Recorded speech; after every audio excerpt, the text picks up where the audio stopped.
Français, m'incliner sur la tombe de Charles de Gaulle en lui disant que là où il est, je ne sais pas ce qu'il peut faire pour la France, mais s'il peut faire quelque chose pour l'unir, encore une fois, face aux difficultés qui sont les nôtres, eh bien qu'il ne manque pas de le faire.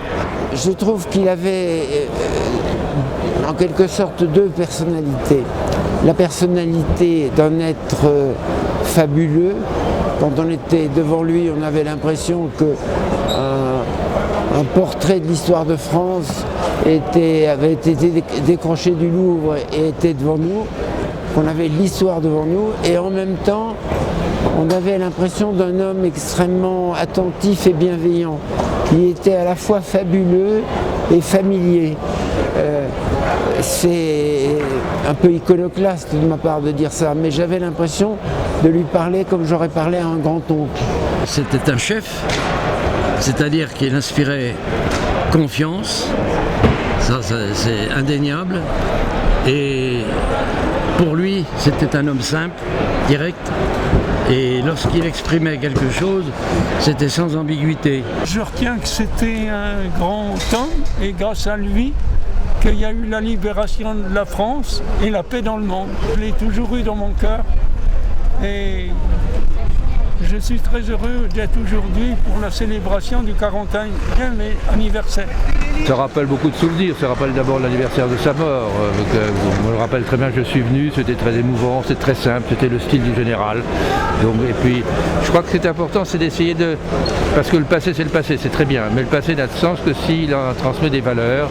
Et je crois que ce genre de cérémonie n'a de sens que si en effet elle essaie de transmettre aux jeunes les valeurs que le général a apportées. Et pour moi, la principale valeur qu'a apporté le général, c'est le respect des personnes, le respect de soi-même. En 40, il a dit c'est pas possible, je n'accepte pas ça. Voilà.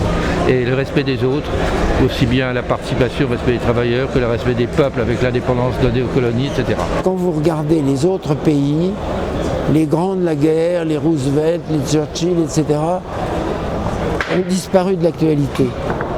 Tandis que les Français ont besoin finalement de retrouver les leçons du général dans le présent. Ils ne cultivent pas le passé en parlant du général, ils cherchent des leçons pour le présent. C'est ce que le président de la République, Nicolas Sarkozy, a parfaitement expliqué aujourd'hui. Il a expliqué que le gaullisme, c'était ne pas subir l'événement, c'était le précéder, régler les problèmes quand ils se posaient, même si c'était difficile. Moi je retiens du discours du président de la République le rappel à l'union. Rassembler les Français par-delà tout ce qui les divise. Voici, me semble-t-il, la leçon politique du gaullisme. Nul ne peut faire parler le général de Gaulle.